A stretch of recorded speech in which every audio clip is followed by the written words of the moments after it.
పురపోరుతో మళ్లీ గాడిన పడాలని, పూర్వ వైభవం దిశగా సాగాలని భారత రాష్ట్ర సమితి ఆశాభావంగా వెళ్తోంది. సర్పంచ్ ఎన్నికల ఫలితాల స్ఫూర్తితో పార్టీ గుర్తులతో జరిగే మున్సిపల్ ఎన్నికల్లో మెరుగైన స్థానాలు దక్కించుకోవాలని గులాబీ పార్టీ భావిస్తోంది. బాకీ కార్డుల ద్వారా కాంగ్రెస్ సర్కార్ వైఫల్యాలను ప్రజల్లోకి తీసుకెళ్తూనే 10 ఏళ్ల కేసీఆర్ హయాంలో చేసిన కార్యక్రమాలను ప్రజల్లోకి తీసుకెళ్లేలా ఎన్నికల ప్రచారం నిర్వహించనున్నారు. ఇందుకోసం మున్సిపాలిటీలు, కార్పొరేషన్లకు పార్టీ తరపున సమన్వయకర్తలను కూడా నియమించారు. పెద్ద పెద్ద సమావేశాలు, రోడ్ షోలు లేకుండా స్థానికంగానే ప్రచారం నిర్వహించాలని బీఆర్ఎస్ నిర్ణయించింది. వరుస ఎన్నికల్లో ఓటమితో ఇబ్బంది పడుతున్న భారత రాష్ట్ర సమితి ఇటీవలి పంచాయతీ ఎన్నికల ఫలితాలతో కాస్త హుషారుగా కనిపిస్తోంది. సర్పంచ్ ఎన్నికల్లో 4000కు పైచిలుకు స్థానాలు పార్టీ మద్దతుదారులు గెలుపు పొందారంటున్న బీఆర్ఎస్ అదే ఉత్సాహంతో పట్టణ ప్రాంత స్థానిక సంస్థల ఎన్నికల బరిలో దిగుతోంది.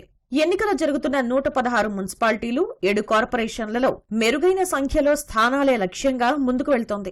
ఎన్నికల సన్నాహకాల్లో భాగంగా ఉమ్మడి జిల్లాల వారీగా ప్రజాప్రతినిధులు, ఇన్ఛార్జీలు, పార్టీ జిల్లా అధ్యక్షులతో కేటీఆర్, హరీష్ రావు సమావేశమయ్యారు. ఆయా పట్టణ ప్రాంతాల్లో ఎన్నికల సన్నద్ధతను సమీక్షించి నేతలకు దిశానిర్దేశం చేశారు. ఎన్నికల్లో గెలుపు ఆవశ్యకత గురించి వారికి పూర్తి స్థాయిలో వివరించారు. రాష్ట్ర ప్రభుత్వంపై ప్రజల్లో ఉన్న వ్యతిరేకతకు పంచాయతీ ఎన్నికలే నిదర్శనంగా బీఆర్ఎస్ అభివర్ణిస్తోంది. మున్సిపల్ ఎన్నికల్లో పరిస్థితి మరింత ఆశాజనకంగా ఉంటుందని, సద్వినియోగం చేసుకుని పార్టీ అభ్యర్థుల్ని గెలిపించుకోవాలని భావిస్తోంది. మున్సిపల్ ఎన్నికల వేళ చేరికలపై కూడా గులాబీ పార్టీ దృష్టి సారించింది. స్థానికంగా మంచి పేరు, రాజకీయంగా బలం ఉన్న నేతలను పార్టీలో చేర్చుకుంటున్నారు. లోక్సభ ఎన్నికలకు ముందు పార్టీని వీడి బీజేపీలో చేరిన వర్ధన్నపేట మాజీ ఎమ్మెల్యే ఆరూరి రమేష్ మళ్లీ సొంత గూటికి వచ్చారు. బీఆర్ఎస్ అభ్యర్థి ప్రతి ఒక్క వార్డులోనూ బరిలో ఉండేలా జాగ్రత్తలు తీసుకోవాలని, ఎట్టి పరిస్థితుల్లోనూ అధికార పార్టీ ఒక్క వార్డును కూడా ఏకగ్రీవం చేసుకోకుండా చూడాలని అధిష్టానం స్పష్టం చేస్తోంది. అభ్యర్థిత్వాల ఎంపిక విషయంలోనూ పూర్తి జాగ్రత్తగా ఉండాలని, గెలుపే ప్రాతిపదికన ఖరారు చేయాలని దిశానిర్దేశం చేస్తోంది.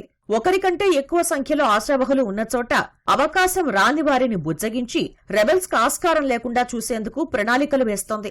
ఎన్నికలు జరుగుతున్న పురపాలికల్లో ప్రత్యేకంగా సమన్వయకర్తలను పార్టీ నియమించింది.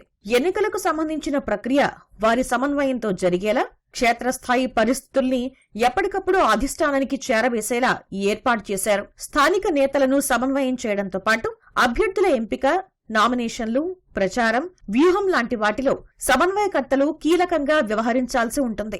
బాకీ కార్డుల ద్వారా మున్సిపల్ ఎన్నికల ప్రచారం కొనసాగించాలని బీఆర్ఎస్ తీర్మానించింది. ఇందులో భాగంగా శాసనసభ ఎన్నికల వేళ కాంగ్రెస్ ఇచ్చిన హామీల అమల్లో వైఫల్యాలు ప్రశ్నిస్తూ ఇంటింటికి బాకీ కార్డులు పంపిణీ చేయనున్నారు.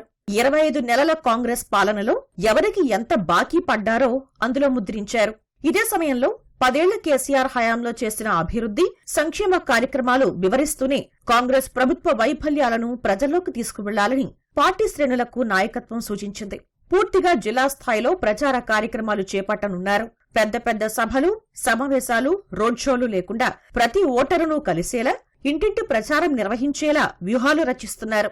ఈ ఎన్నికల్లో మంచి ఫలితాలు సాధించడం ద్వారా రానున్న శాసనసభ ఎన్నికలకు మార్గం సుగమం చేసుకోవాలని బీఆర్ఎస్ భావిస్తోంది.